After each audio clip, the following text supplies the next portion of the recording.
This is the Blackout Podcast.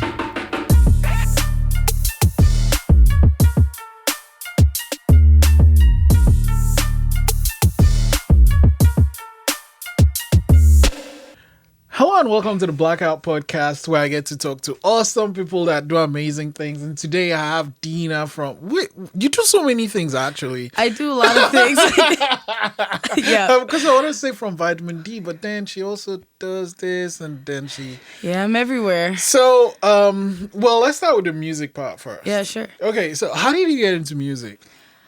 Well, I technically have always been into music. I grew up playing instruments since I was about 4 years old. Man, I'm always envious of people that do that, because like, I think when you learn something as a kid, you pick it up faster than if I want to go and learn. What instruments did you learn to play? That I can play well. I tell people there's instruments I can play around with, but there's instruments I tell people that I actually play.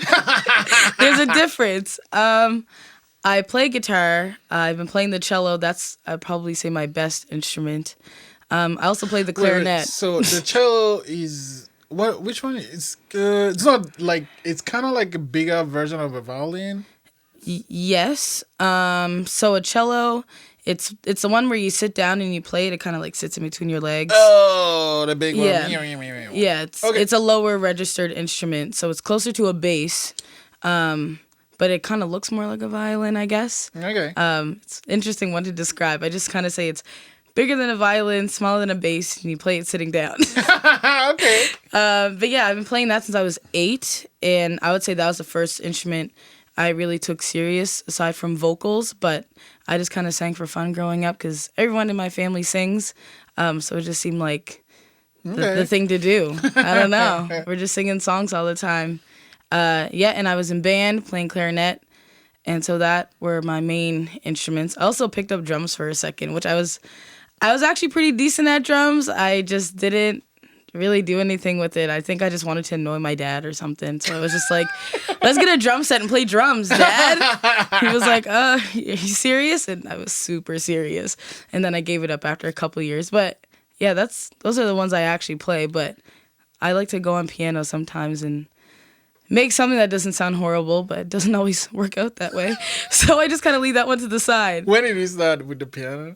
Well, my great-grandmother, played piano and organ. So there's always one at the house. So I used to just kind of fiddle around with it. And then while I was learning the cello and learning about chords and things like that, I was trying to get an idea of what the same notes sound like on a different instrument. And so I would try and figure it out on the piano. So I have a general idea. I just don't play. I can't really play songs. There's that one song by Coldplay. Sure. I can hear it in my head. Something about, I don't know. It's one of those really big ones. Clocks? Yes. Wow, it's like you're in my frontal lobe or something. Yeah, that one.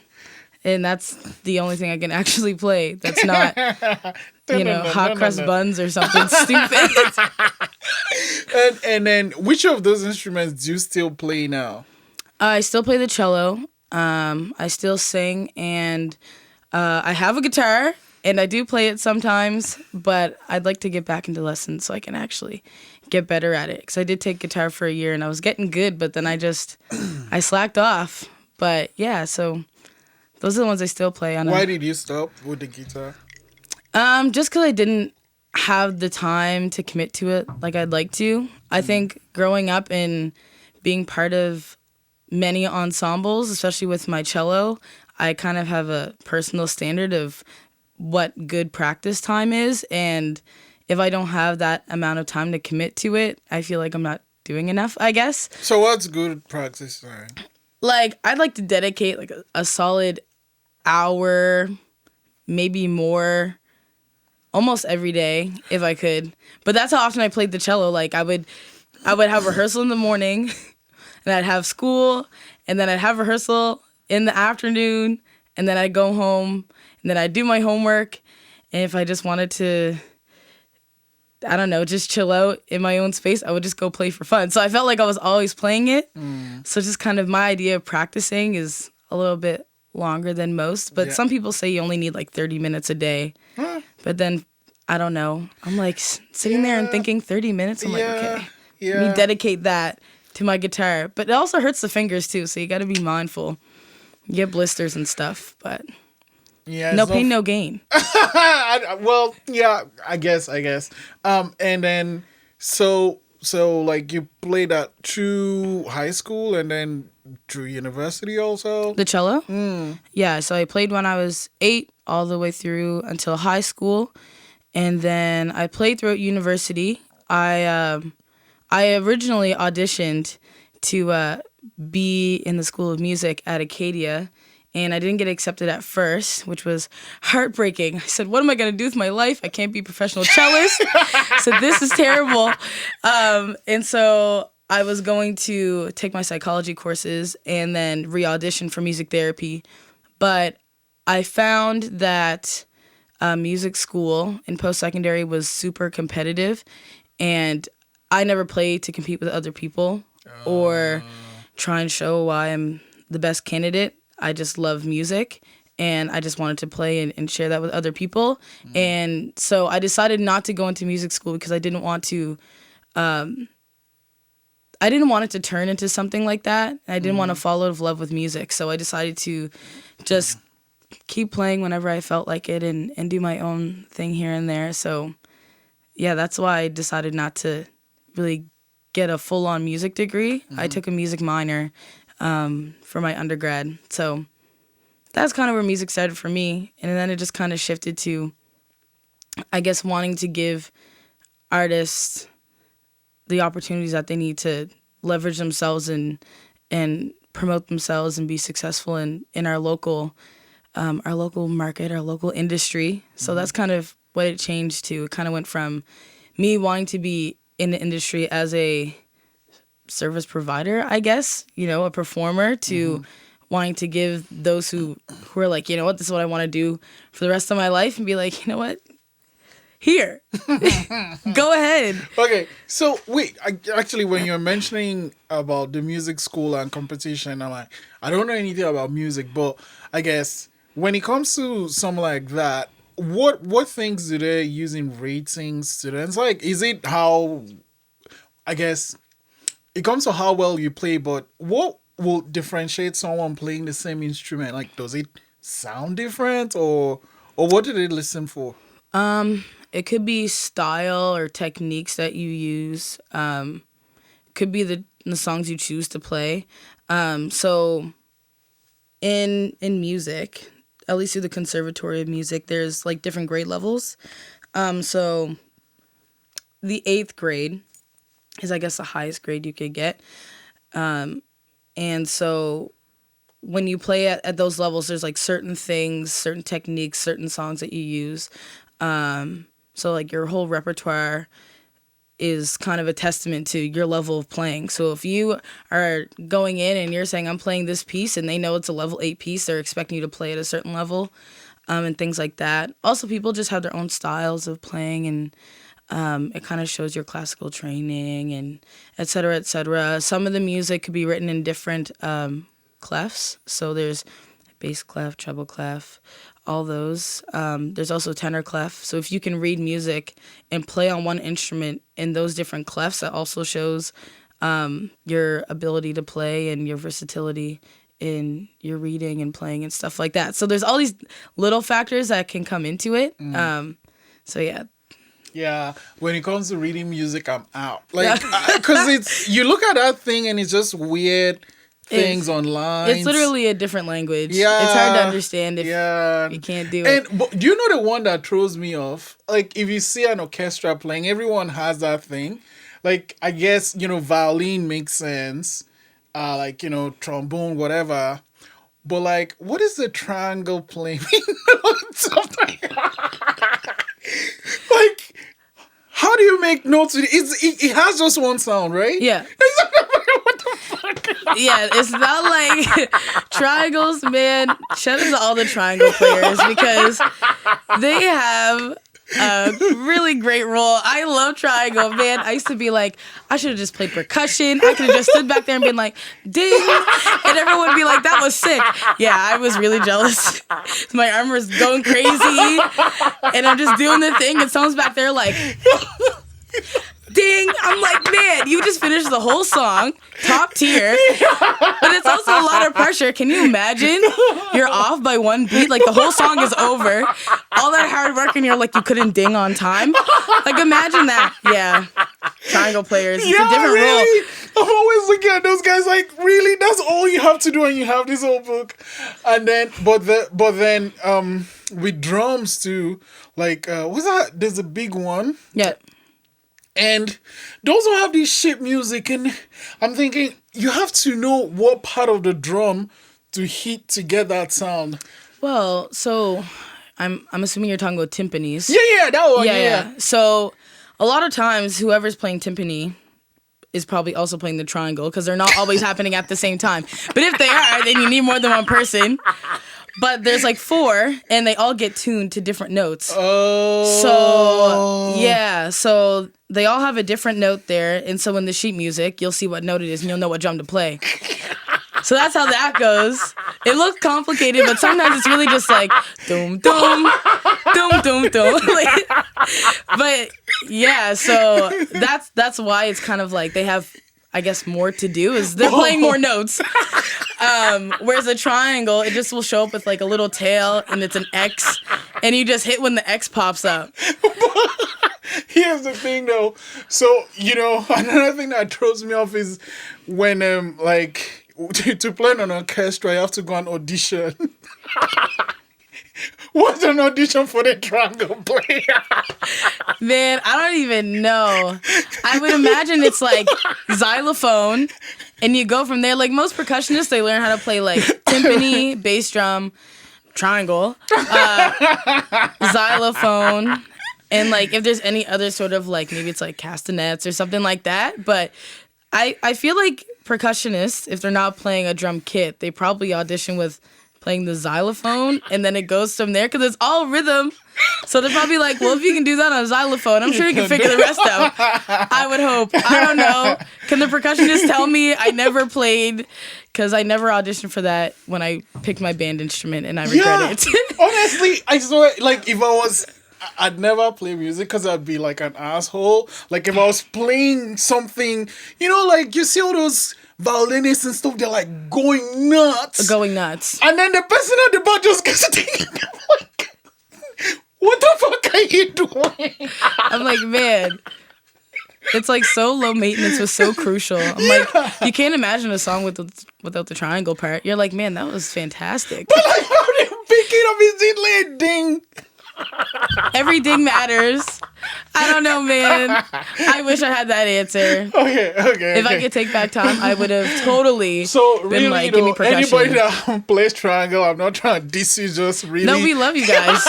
You guys mean a lot. You're memorable, obviously. I play the cello. He's asking me about triangles. Like, okay.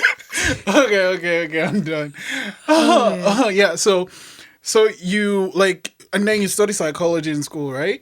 I did for a year, and it was horrible. Why? It was, man, those are the worst grades I ever got in school. I was like, this is not it.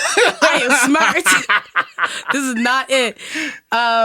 Basically, I was really into, like, psychological disorders and all that stuff, but all the intro stuff, I was like, this is so boring. Yeah. And I was like, I can't suffer with this any longer.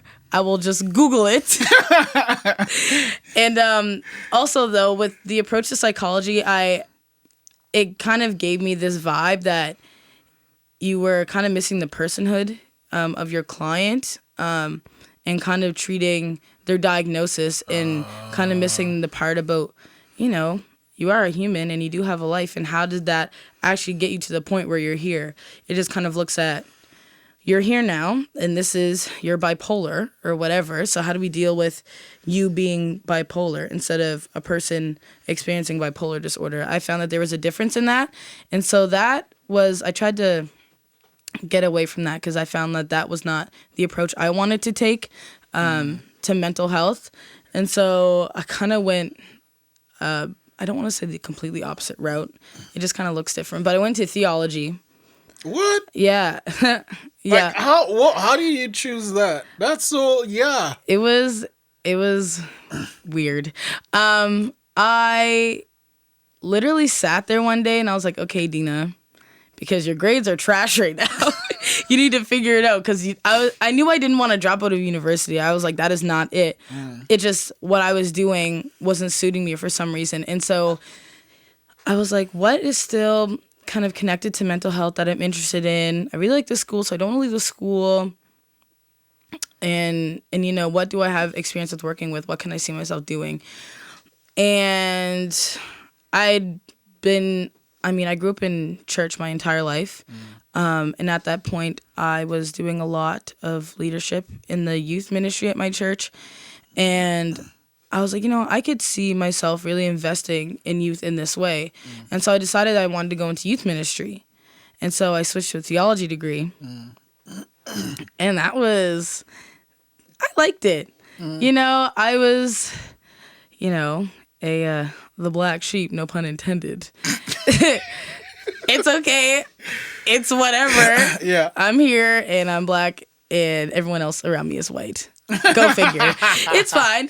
But it was cool. No, I liked being in seminary. I enjoyed my classmates and the content was really, really interesting. And I really liked looking at the Bible from an academic perspective. It opened up a lot. Like, what would that approach be?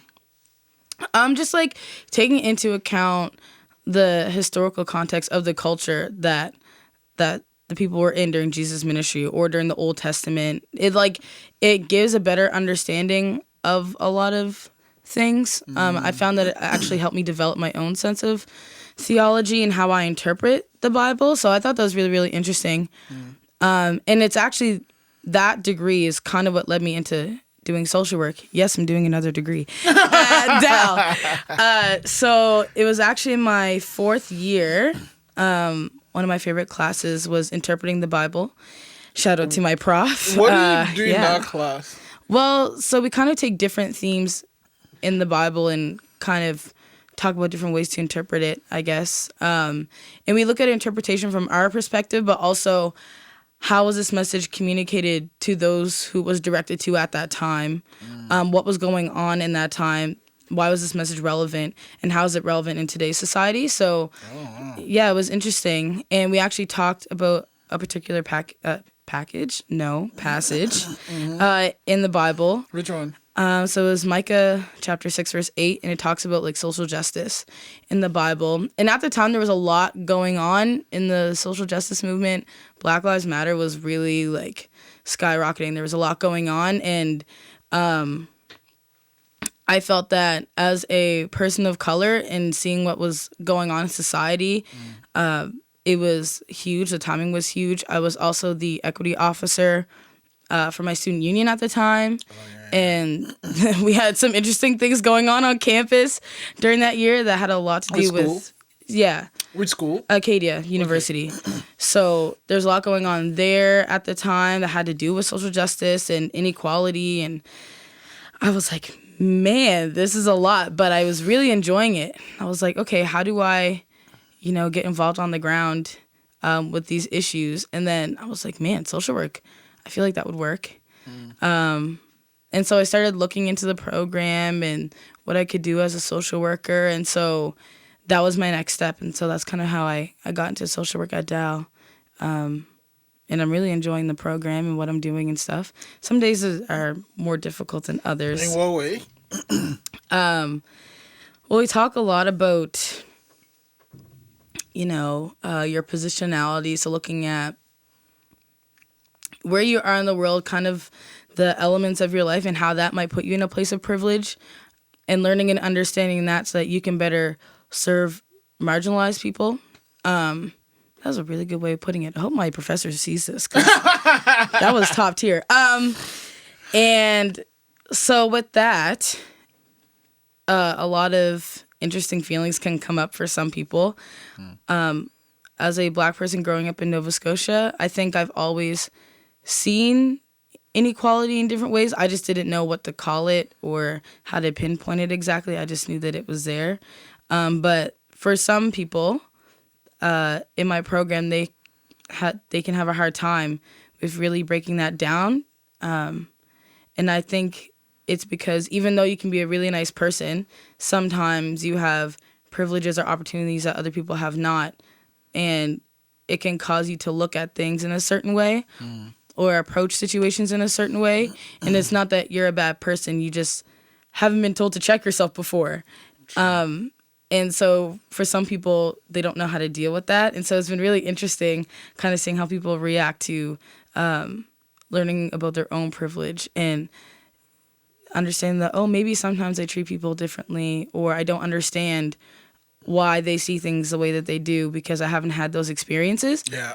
So it's been interesting having to witness that and help other people unpack that and understand how to navigate maybe through the world a little bit better. And, you know, I've had classmates be like, I don't know how to approach this situation. And you know, if I get into that in the field, I'd rather ask you about it now than have a client and be a jerk. So it's cool.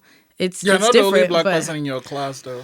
No, I'm not. Okay. Apparently, there's a lot of us. Then, you know, in previous years, there hasn't been that many. There's about 7 of us in my year, which doesn't sound like a lot, but apparently it's a lot more than what they've had before. And it's a good mixture because there's African Nova Scotian students. We have African students who have lived away and had just moved here for school and things like that. So, and we have people who've come here as immigrants and they've been living in Nova Scotia since they were at a young age. So we have a lot of different perspectives this year, which I really, really appreciate. And I learned from them and they learned from me, and we're all learning from each other. So it's a cool environment for sure. Okay. Wow. So, I mean, and now you did a theology thing, you're doing social. When are you done with the social work thing? 2021, hopefully. Next year. Okay. Yep. Cool. 1 year left. And then so before I get to vitamin D, I know you did some work with the Youth Out Connection. Yeah. How did that come to be? Ryan Veltmeyer is the executive director of Youth Art Connection. We'd actually met. He's so tall. He's so tall. I'm like, hey man, how's life up there? You know, nice to see you from this angle. Yeah, no, he's super cool. He's like a jolly giant, super happy guy, and I'm really happy to be working with him. He's doing great stuff. I actually met him a long time ago through a good friend of ours. And this is when Youth Art Connection was just getting started. So I was like, this is exciting stuff. But then I went away to university and was like, all right, bye. So I was never really involved. I just knew what they were doing. Yeah. And when I came home, I took a year off and I was working at the casino just to make some money and save up. And it was not connected to any sort of passion I had in life at all. It was just like, you need money to live and this is a great job. Yeah. But I needed something that I looked forward to be doing, because it was kind of like I was going to work and I was going home and I was like, I'm not really enjoying my life right now. So I ended up going to a concert in Toronto and I got to see one of my favorite artists, Masego, live. And I'd already been following him for a number of years, pretty much since before he released his first EP as a single artist, because he's part of a group called, Trap Jazz and all that stuff. So what was the group called? They are the Trap Jazz. Okay. Trap Jazz. Yeah, they have there's all kinds of stuff on SoundCloud. Check out the SoundCloud. And so I'd heard some of his stuff and I was like, man, this guy's dope. And so over the course of almost 5 years, just seeing him grow as an artist and him getting all this leverage, and he was touring and stuff, and he had been all over the world, and I'm like, you're not even going to come to Canada? Like, we're right next door. This is rude. I'm offended. And so he had released his tour dates, and I saw Toronto, and I was like, I don't know where I'm getting the money to go there, and I don't know how I'm getting there, but I'm going. And I just found out that the job I've been working so hard to get, it was no longer available for me. And this is before I even worked at the casino. And for some reason, in my brain, I thought, you have no job. Your funds are super low. Do you really want to buy a VIP ticket to a concert in Toronto? And the little Kermit with the hood on in my head said, yes. So I bought it, and I ended up getting a free flight to Toronto, which is super duper dope. Nice. And I got to see him perform live, and I was like, this is amazing. And I don't know, at some point, I just thought to myself, there's so many artists back home who are working really, really hard, and I would love to get them on stages like this, and I didn't know how to do that. And so I came home, and I hit up my buddy Ryan, and I said, is there, like, I'm trying to get into, like, festival management, stage management, something. I was like, I just want to put artists on stages, essentially. I just asked him if there were any opportunities to do that. I was like, I just want to volunteer, just see if this is for me, get my foot in the door. And an opportunity came up with the In the Dead of Winter Festival. Oh, yeah. And they had a youth showcase stage that they wanted to put on at Alter Egos.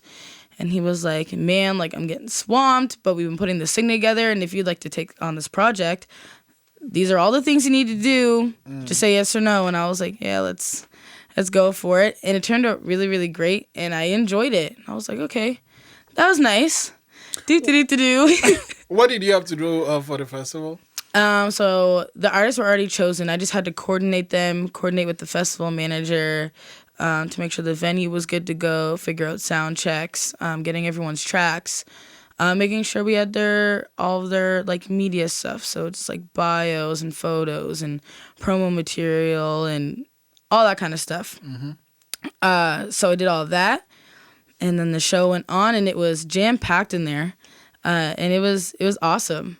And so after that, I just kind of went back to my life at the casino, and I had another friend of mine hit me up, and she was at the event for Dead of Winter, and she was like, oh, I'm going to be away, but I have this weekly event that I do, and I don't want to cancel it.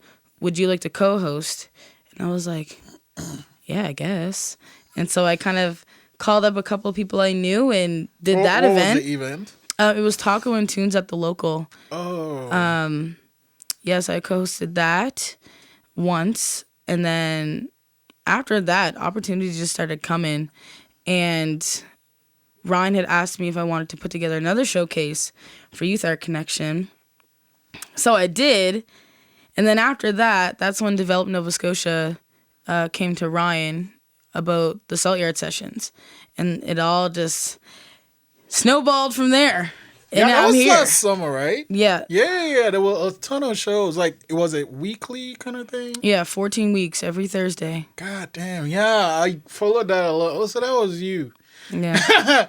What's your process when you want to, like, you know, someone reaches out to you, Develop Nova Scotia, whoever says, oh, do this show. What do you do from there to the end of the show? So I like to meet with them first and kind of figure out what their vision is, if they have a vision for the event. Do people usually have visions? It depends on the person. Okay. Some people say, I just want a cocktail event. And I go, okay. Is there anything you want in particular? I don't know. And I go, okay. And then some people say, you know, I really want to have an event at this venue, and I want the vibe to be like this, and I'd like to have artists. And so it just kind of depends on the person. So sometimes I can just sit back and be like, oh, easy. Let's just, I got to call a few people, make sure the numbers are good, and get a little bit of promo sorted, and we're good. And then sometimes it's like, so I'm doing all of it. Okay. But it's like, cause like I enjoy the process, so I just kind of go with the flow. But I do like to meet with people and see what the ideas that they have, and I like to learn about, because it's usually on behalf of an organization or somebody who has a brand or whatever, and I like to learn about like who they are, what they do, and how to kind of communicate that through the event and stuff like that. So I try to make them personal. Yeah. So that it depends on what people want, or if they have an idea of what it is they want. Yeah. Yeah. Okay. Cool. I guess so say they have an idea of what they want and it goes with your values. What do you do from there? So it's usually I'm kind of a go-getter, so I'm like, okay, how can we make this happen? And sometimes it's just a matter of, first, I like to pick a venue I find that usually helps because then if you have a space, you know what you want to do with the space. So we go and we figure out a venue and what do we want to happen inside the venue, and kind of go from there. Like I said, it's different for everyone based on what they want. I remember my first, I don't want to say my first major event because I feel like Salt Year was my first major event, but my first major just event planning that was kind of Vitamin D Entertainment on its own, not connected to anyone else. It was awesome. They already had an idea of exactly what they wanted. It was just a matter of how do we put this all together, and it was really, really cool to work with a group of people and help them bring their vision to life. And so that was interesting. We had to coordinate a lot of things, and it came together very quickly, but it was like super beautiful event. We had one little mishap, which was interesting. What happened? The power went out. Oh, wow. Yeah, right in the middle of it, there was, like, it was a clear day. Like, it was fine. What the hell? Like, was it in a building or? It was in a building. So on Spring Garden. Yeah, it was at, like, the public library. And it was just, like, everything was good. And we were... How long was it out for? Almost an hour. What? So what were you doing? Like, people just waited or? Listen, like, I'm so happy there was a bar because people just sat around and were catching up with people in the dark. Emergency lights are on, and they're just like, "Yeah, so how's your day?" I'm like, this is a disaster, and everyone's just having a good time. I was like, I don't understand. Oh yeah, it was wild, and it was just like half of Spring Garden just like was just dark. I was this is not okay. Yeah. And so we had to collect ourselves and figure it out. The elevators weren't working, and I'm like, how are we gonna get all these people out of here? And we're on the top floor. It was wild. But it came together and the power came back on, and I was like, this is wow. Thank you, universe, Jesus, I don't know, whoever you want to thank. I thanked all of them. I was like, this is great. And then the event was awesome. Yeah. And I learned a lot from that experience. I think it really helped shape my approach to event management after that, because I was like, I would have never thought the power went out, and so, yeah, it was a wild experience, but I learned a lot from that, and I was really grateful for that experience because I got to work with amazing people, and I'm excited because we're working together on another event coming up later on in the year. Oh, man. When? Well, it got postponed. Thank you, Corona. So we're picking a new date, but hopefully within the next couple of months or so. Yeah. So we'll see. But yeah, okay. I'm excited. We're going to do similar thing, but a little bit bigger. So we're just... Same venue or? No, different venue. Do you have a venue in mind already? Yeah, it's going to be at the World Trade Center. The big one. Yeah. Yeah, the big one. Oh, wow. Yeah, just... You just mentioned vitamin D, and I've been delaying to talk about that. How did that start, and where is it at now? Vitamin D went through some changes. Vitamin D originally was supposed to be a YouTube channel. Oh, okay. Yeah, it's supposed to be a YouTube channel. I'd actually filmed a few videos, and I was like, this is not working out. I was like, everyone makes it look so easy. I was like, I can't be a content creator. I was having a crisis. Yeah. But I knew that I wanted Vitamin D to be a brand of some sort. Mm-hmm. And so after a little while, I was doing salt yard sessions and things like that. I kind of, at some point, I don't know when exactly, but I decided that, I'm pretty good at doing this stuff, and I think I want to do it forever, and start my own business. And I couldn't figure out a name. And then I have this little journal called Master Plans, so just like all my really cool ideas. And I got to my page about my Vitamin D YouTube channel, and I was like, Vitamin D Entertainment sounds really good. And so that's kind of where I shifted from just YouTube content to just being a brand. Did you ever put any video out? No. No. I would still like to. Okay. I just don't know how I want it to look anymore. All right. So maybe one day. Maybe. We'll see. I don't know. Don't wait on it, but it might happen at some point. So you took the name and then what? It sounded really nice. I was like, I like that. And so I just kind of went with it. And then the artist management thing just kind of happened organically as well.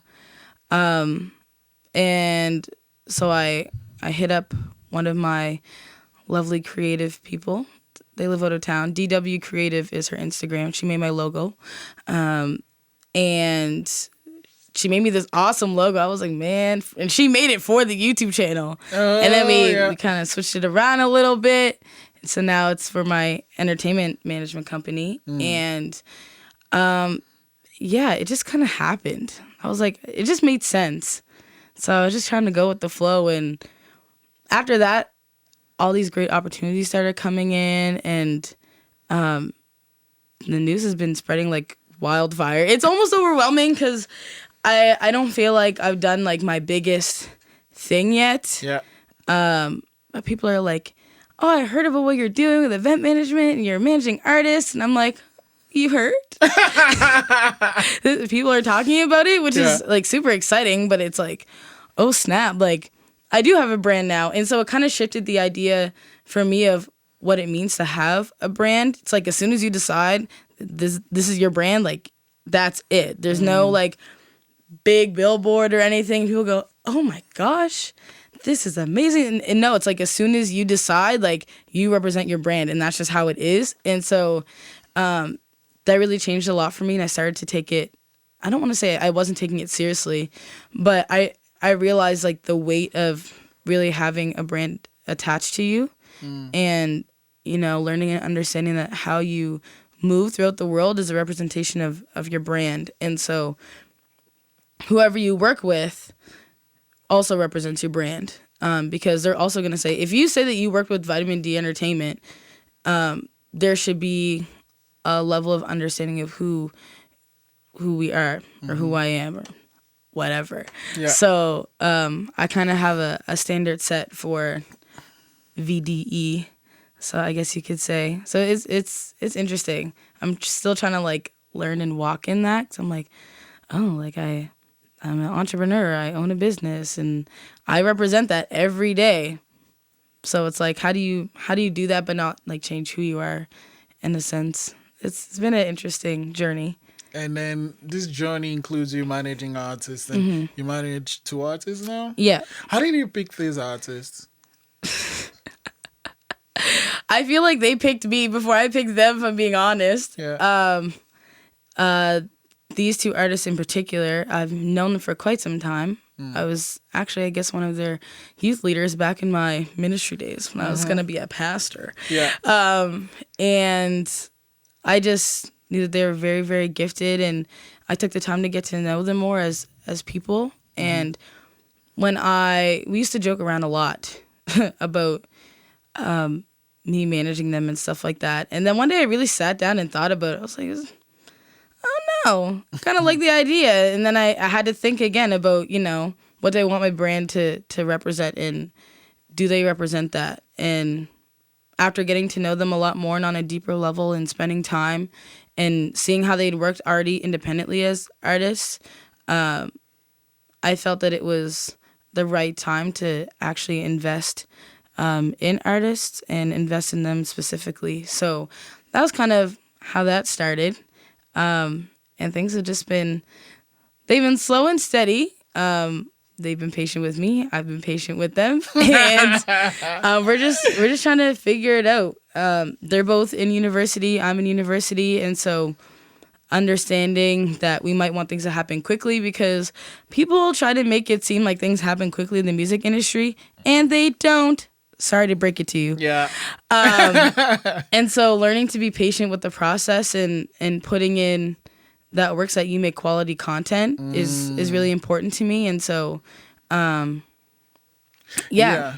One thing I noticed is that it's kind of, for some people, it's easy for them to understand, but for some people, it's difficult to understand that you kind of have to wait, but you don't have to just wait. You have to actually do something while waiting. You know, you have to like either work on songs or, you know, work on a video or do photos. But basically, while you're waiting for like a release or actually create an album or EP or whatever, you actually have to do something. You don't just sit and wait. Right.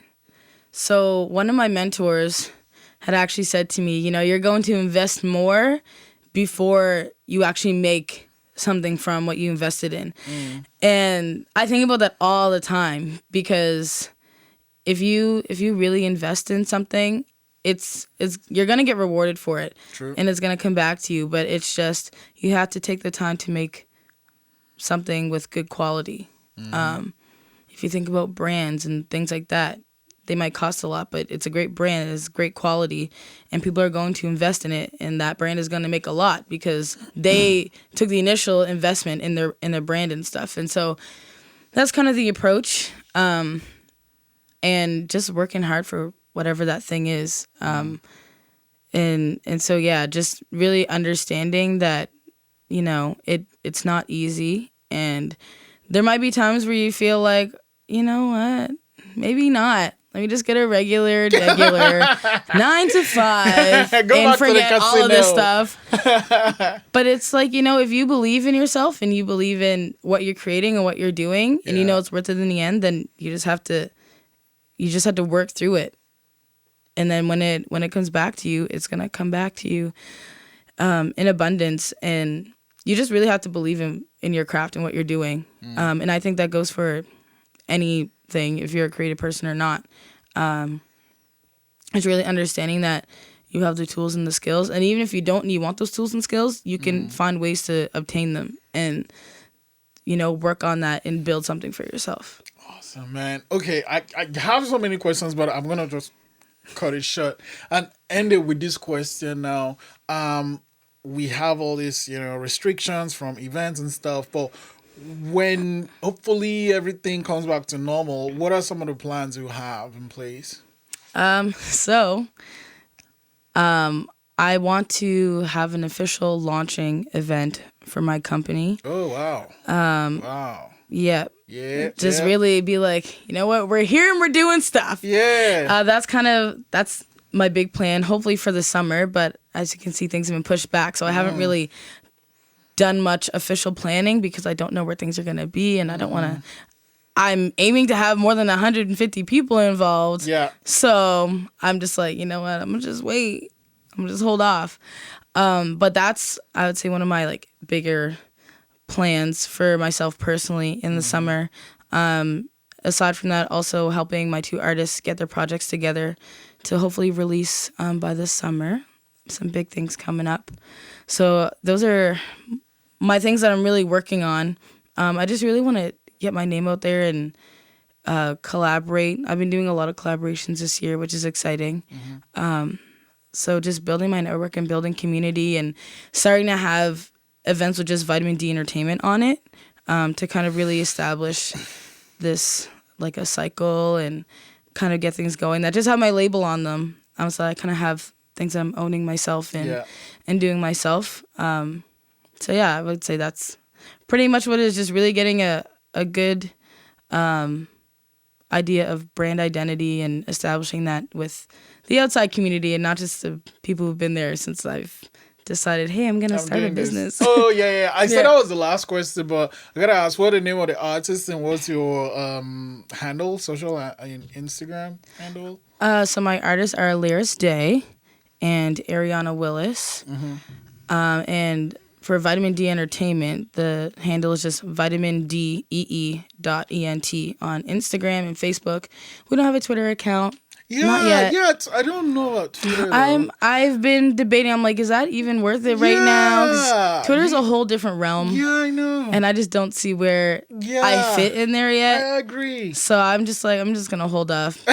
Twitter, like, it's so easy to get attention on Twitter that I don't really feel like I need to get on that right away. But for those 2 other platforms, I really wanted to be like, okay, this is it, because I wanted to have the branding be consistent. So yeah. Awesome. So Dena, thank you so much for coming. Thanks for having me. Thank you for giving me that laugh with the triangle, people. I needed that. Oh, man. We love the triangle. We're here for it. Yeah. Thank you. Oh, thank you.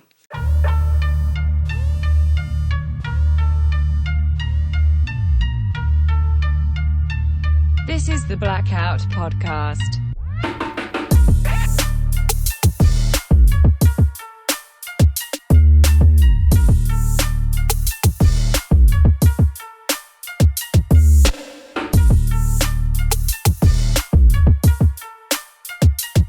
Thanks for listening.